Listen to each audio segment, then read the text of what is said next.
Carlos Peñalosa Jr. Kamusta po? Days to go. Coach muna. Coach, Trainer Carlos. Kamusta po ang magiging laban ni Pedro?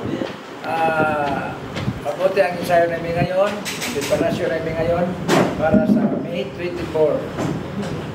Handa na po ba si Pedro? Handa-handa na. Yes. Pedro, gaano kahanda? This is it. First title defense. 100% po.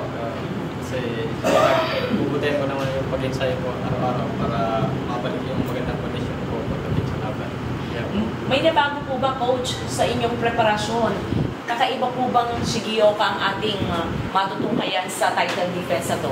Sa tingin ko, iba naman style niya ngayon. Tumatakbo siya ngayon, ang makaabot na siya ng 10 rounds para manalo sa laban. Pero mayroon kaming plan A, plan B, plan C. Handa ka dahil tatakbo mga kalaban. Anong pwede mong pangako sa aming mga boxing fans?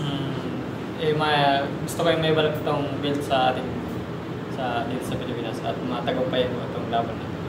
Ano kailangan gawin ni Pedro para talagang makuha at mai-depensa ang titulo, Coach? Gawin niya lahat. Kailangan knock-out namin ng kalaban.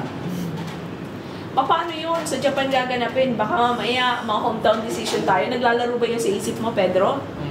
Minsan po pero bago gawin ko po yung best ko na para ma-knock out po yung kalaban Yes. ko. Coach, ano po bang inspirasyon nyo? Ano po ba ang talagang nakataya pa dito sa title defense na ito ni Pedro? Anong gusto nyo mangyari? Kanino ito dedicate? Kaya gusto nyo na makuha yung first title defense niya? Dedicate namin yan sa mga Pilipino.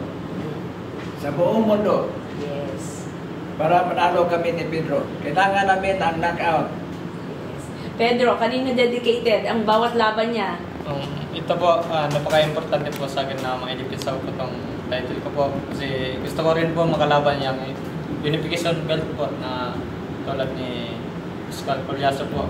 Gusto kong makalaban sa darating na. Ay pag ma-depensa ko po itong belt ko.